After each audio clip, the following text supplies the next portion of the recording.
Have you ever seen a hospital CEO walk out of a boardroom not to sign papers, but to take out the trash?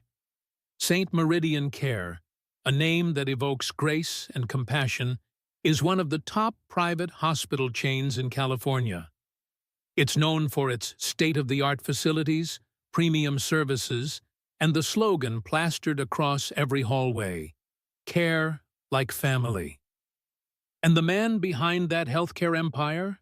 None other than Dr. Nathan Hale. No flashy LinkedIn profile, no appearances on daytime talk shows. But security guards still whisper. The CEO wears a baseball cap and roams the halls, eavesdropping like some kind of spy. Nathan didn't care for sugar-coated reports. He cared about real stories and buried complaints hidden deep in the internal feedback system. He'd read hundreds of them. I only had basic insurance, and the nurse gave me a mocking smile. My father had to wait 3 hours because we didn't pay for VIP service. I was denied care because I couldn't afford the $150 upfront fee. A painful pattern emerged. Those who were struggling, low income, or simply didn't look wealthy were being treated differently. And that truth kept Nathan up at night. Was the organization he had poured his heart into slowly turning into a place only for the wealthy? Instead of calling an emergency meeting, instead of hiring a service audit firm, Nathan decided to do something no ordinary CEO would ever consider. He would become homeless. That morning, a light drizzle swept over Los Angeles. Not enough to make people open umbrellas, but just enough to soak a cheap coat and make it feel heavy. Nathan stood in front of the mirror, checking one last time the struggling version of himself.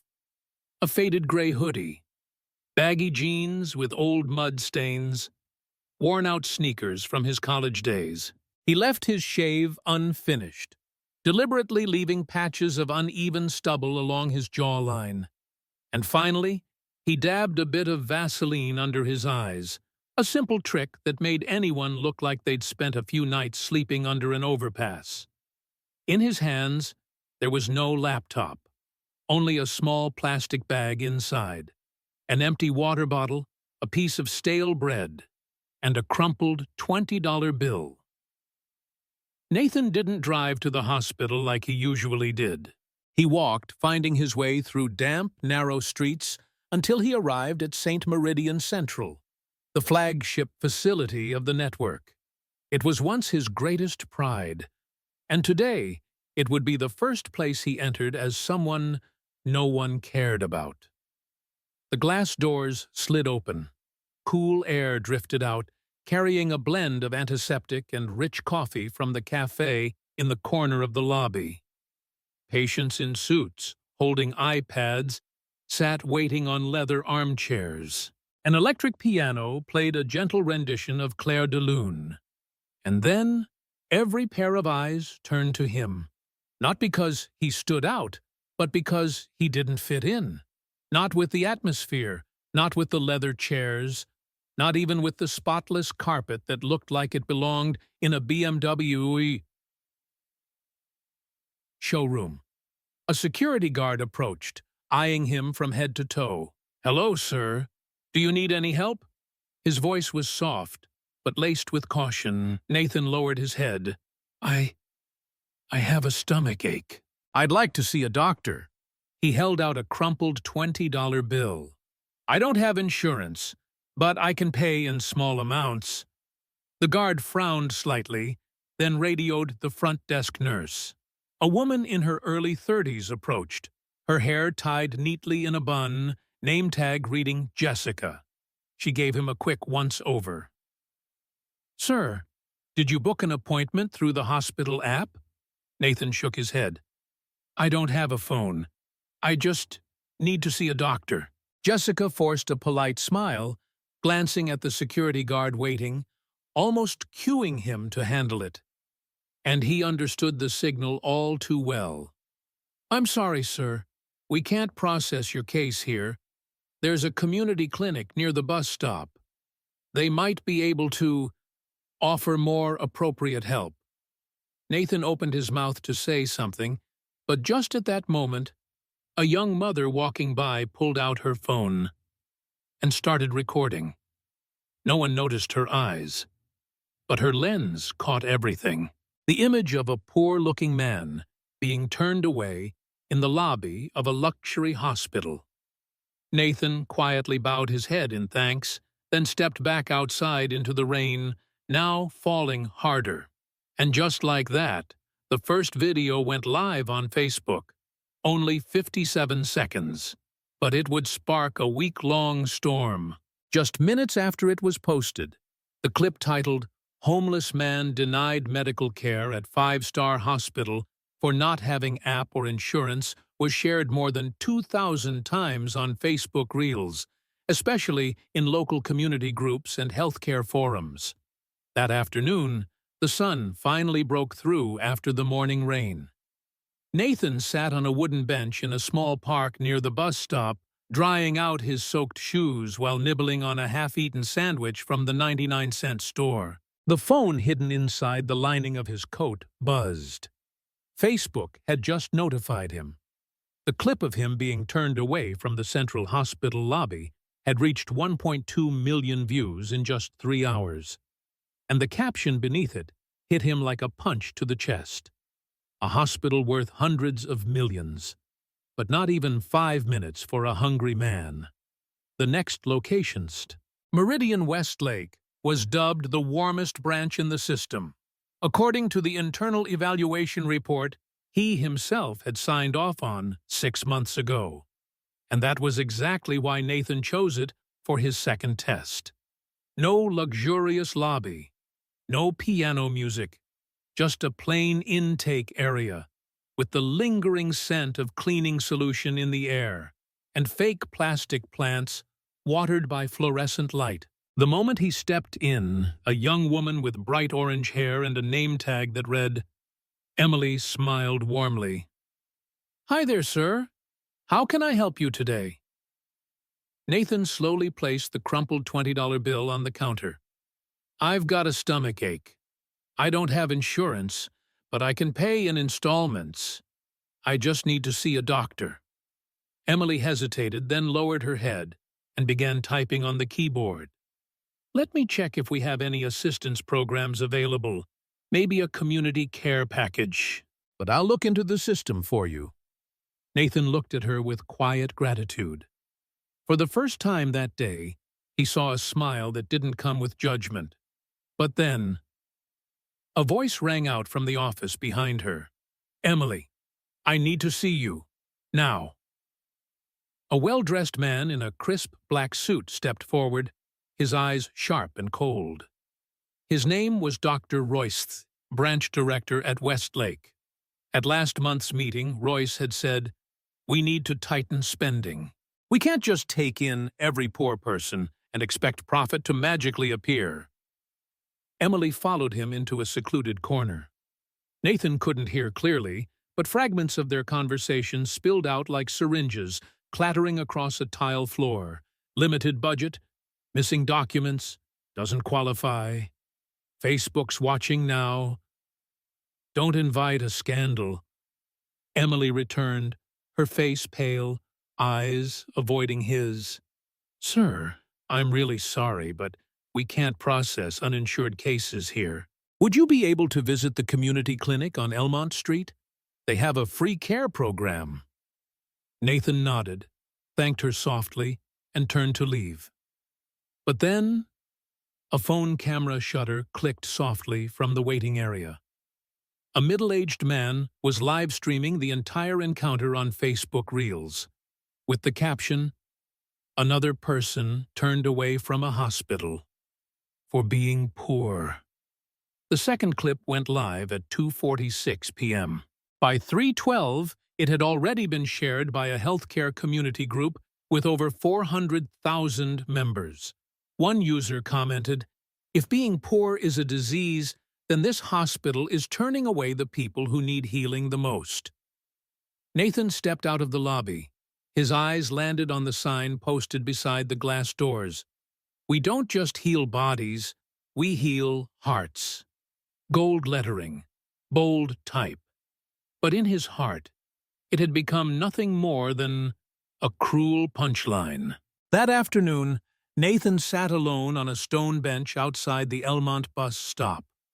The rain had stopped, but the wind was cold, as if the city itself was whispering something through the rustling palm trees. He pulled out his phone covertly, like a wartime spy. His Facebook account, under the alias Walter M., had just received a flood of notifications. The second clip had reached 4.3 million views. The hashtag #SD Meridian scandal was now trending. A local news station had just posted a headline, "Homeless man denied treatment at 3 major St. Meridian Care facilities." Not even 10 minutes later, his phone buzzed loud and urgent. The caller ID flashed, "Clara, Executive Assistant." Nathan answered. Clara's voice came through low, but breathless. "Sir, where are you? Everyone's panicking. The board keeps calling me non-stop." "Because of the video?" Nathan asked, voice calm as ever. "Not just the video, the whole internet. Those 3 Facebook reels have been shared over 10 million times in just 24 hours. Twitter, Reddit, YouTube. Short, everywhere's blowing up about St. Meridian turning away poor patients. A medical influencer with 5 million followers just called us. Angels in white coats, with credit card scanners attached." Nathan closed his eyes and leaned back on the bench.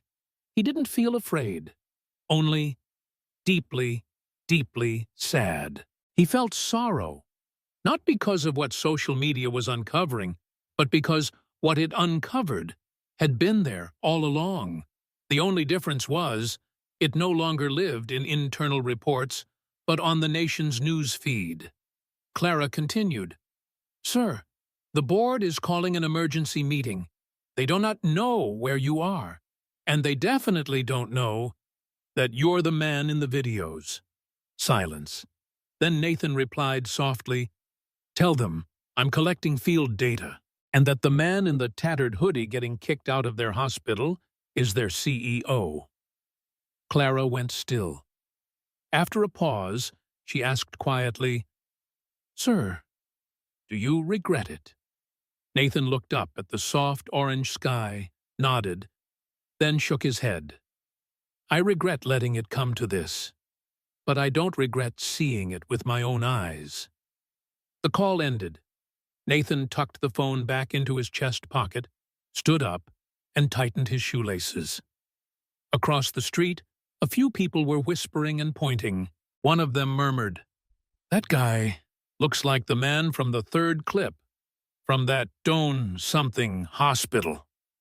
Nathan pulled the hood over his head and stepped into the golden light of dusk. He knew his time undercover was running out, but he also knew a truth only holds weight when you're willing to crawl through the dirt to touch it. The sunset had cast a red hue across the gray brick walls of the city's southern neighborhood, where the 3rd facility of the St. Meridian Care Network quietly stood. No luxury, no advertisements, just a 3-story building with a faded sign and glass doors patched with strips of yellowing tape. Nathan stood across the street, looking up at the weathered lettering.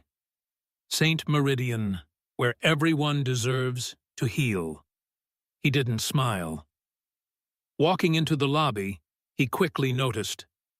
There were no leather chairs, no digital piano, no staff in tailored suits. Only a row of cold metal seats, a tiny reception desk no bigger than a school child's desk, and an elderly doctor helping a patient fill out paper forms. A young mother was gently soothing her feverish child, limp in her arms. An old man rested on a cane, coughing weakly now and then. No one looked up at Nathan. And for the first time all day, he didn't feel judged. A soft voice called out from behind the counter, "Sir, how can I help you today?" Nathan looked up. A middle-aged woman with salt and pepper hair and reading glasses perched low on her nose. Her name tag read, Dr. Lenora. He stepped forward and placed a crumpled $20 bill on the counter just like before. "I've got stomach pain. No insurance. But I can pay little by little, if someone is willing to see me." Dr. Lenora looked at him, her expression unreadable. She carefully took the bill, then asked gently, "Do you have any form of ID with you? Even an old one is fine." Nathan pulled a worn-out driver's license from his inner pocket. Lenora nodded. "Give me a minute. I'll check if we still have any community care packages available." Minutes passed. He sat still, and for the first time in what felt like forever, a strange feeling began to rise inside him. Hope. But it wasn't Lenora who returned. Instead, a different woman stepped out from the admin office, hair pulled into a tight bun, charcoal gray skirt, sharply pressed blazer. She looked at Nathan as if she'd just spotted a sewer rat in the waiting room. "Who are you? What are you doing here?" Before Nathan could answer, Lenora stepped in quickly, flustered. "I was checking if he qualifies for the community program." The woman cut her off without even hearing the rest. "We canceled that program last month. There are no longer any care packages below the minimum fee." She turned to Nathan. "If you don't have insurance, or at least $150 up front, then I'm sorry. Our system cannot accept your case." Her voice wasn't loud, but cold enough to freeze the entire lobby into silence. Nathan clenched the $20 bill in his hand. He didn't speak. He didn't beg. He simply turned, ready to walk away. But then the sound of a camera shutter. Again. A man was clearly filming him on his phone, not the first time today. The administrator scowled. "Sir, please stop recording. This area is not authorized for video." But it was too late. The clip was posted just 3 minutes later, and within the next 20 minutes, every comment on Facebook echoed the same sentence. "This is no longer a mistake. This is a culture." Nathan stepped out of the third hospital. Night had fallen. He leaned against a tree in the parking lot, feeling hollow. No more anger. No more hope. Only one thought echoed through his mind like a slow drum beat. If the founderum not allowed to exist in this lesser form, then how are the people who live this way every day being treated? 8:17 p.m. The ground floor elevator lobby of St. Meridian Care's headquarters was still brightly lit, but no longer calm. The meeting in progress sign blinked red. The executive floor was in chaos, like an ER during a storm. One was calling a lawyer. Another was refreshing news feeds. Someone else stared in horror at the stock price graph nosediving. And then the elevator doors opened. No one looked up. They assumed it was just a security guard or a janitor on the night shift. Until the sound of heavy footsteps echoed across the marble floor. Wet shoes, a torn hoodie, a hollowed-out face. Dr. Nathan Hale stepped in. No tie, no white coat. Just a man. The same man who had been thrown out of his own hospital that very morning. The 12-meter conference table fell into complete silence. Clara, his assistant, stood quietly in the corner, eyes wide, screaming silently, "They don't know yet."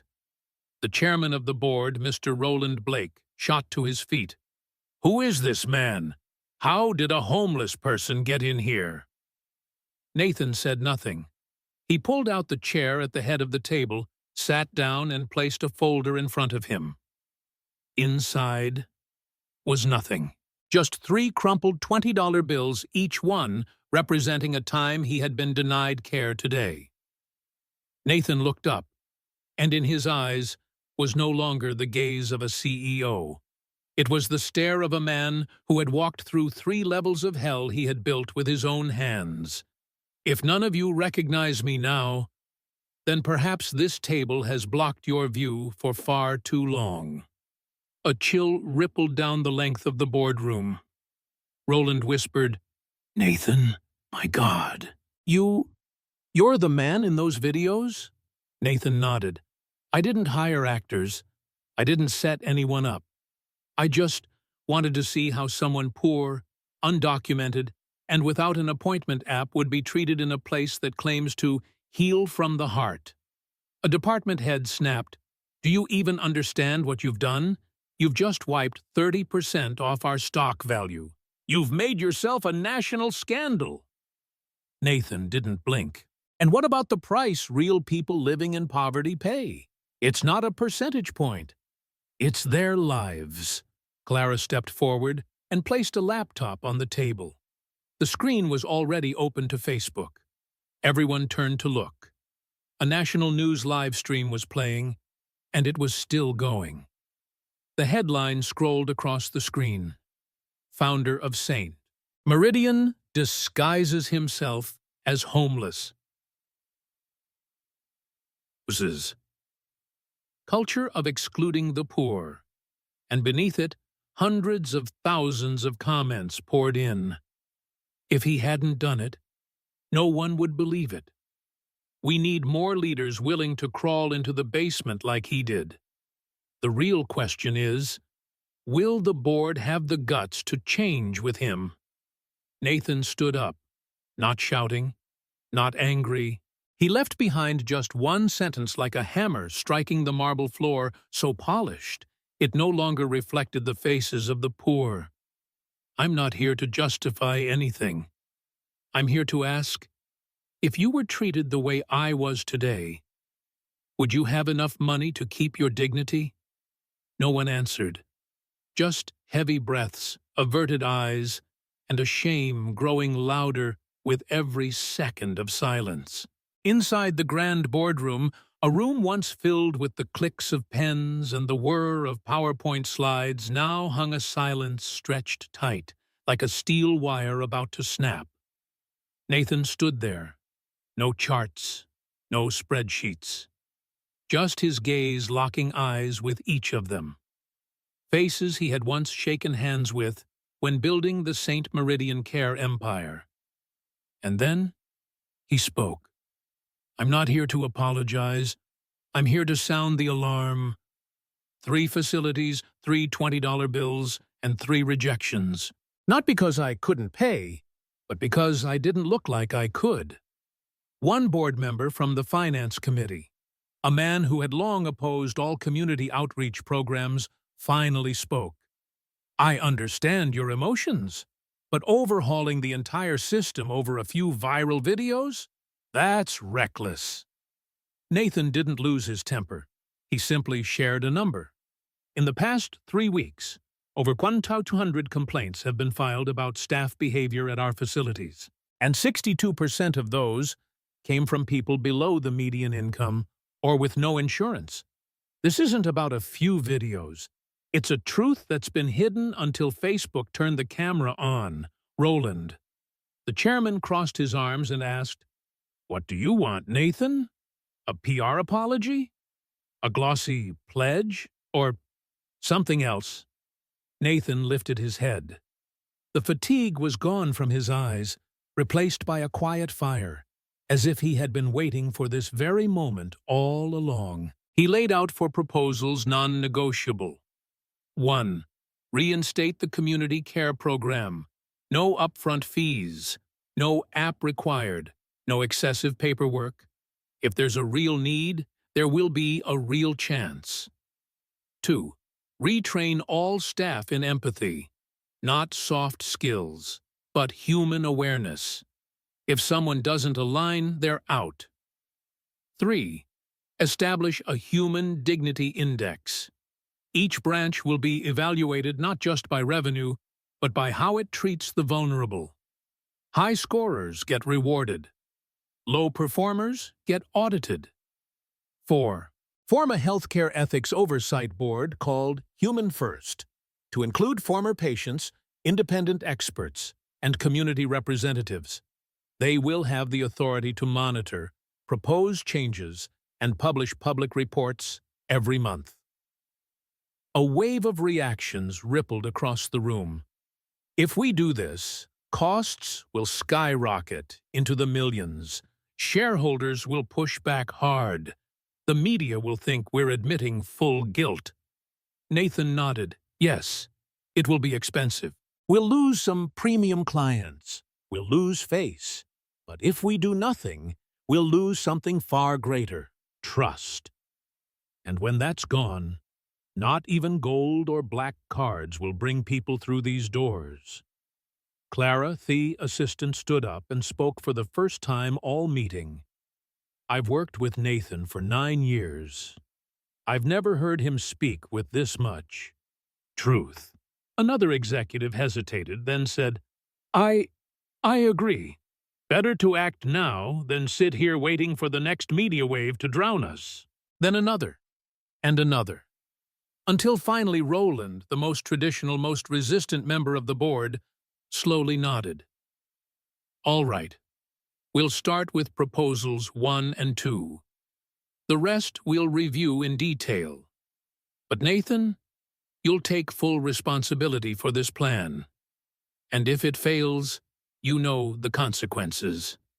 Nathan replied softly, eyes unblinking. If I weren't willing to take responsibility, I wouldn't have walked in here wearing this. 3 weeks later, the headquarters of St.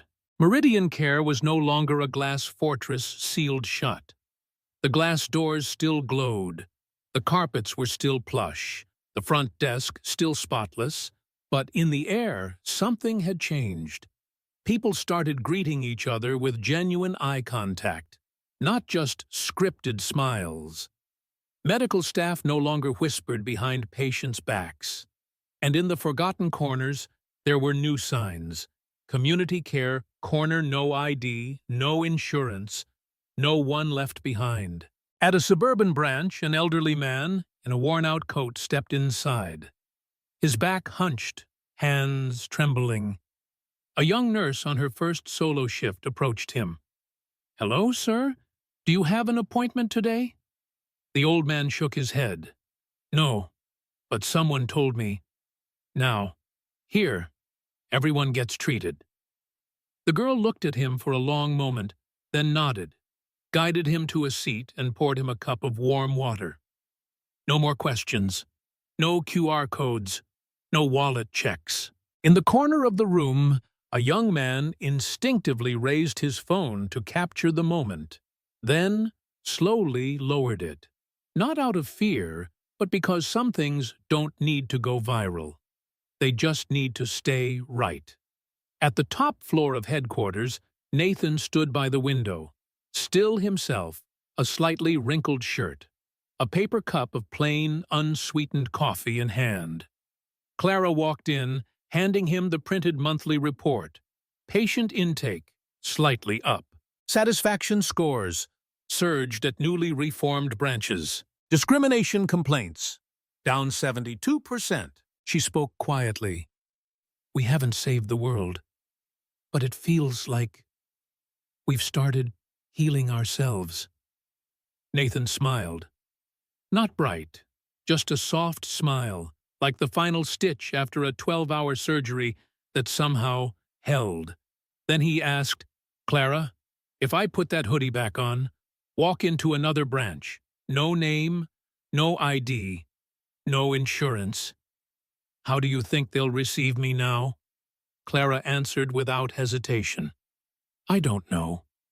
But at least now, they'll see you as a person before they see your wallet." Nathan nodded. He set his coffee cup down on the table and walked out of the office not to attend a meeting, but to pass quietly through another facility. No announcement, no name badge. Because sometimes, to heal others, you must first heal the system you once thought was yours. And once a person has been truly seen, not with the eyes, but with the heart, then no one is ever invisible again.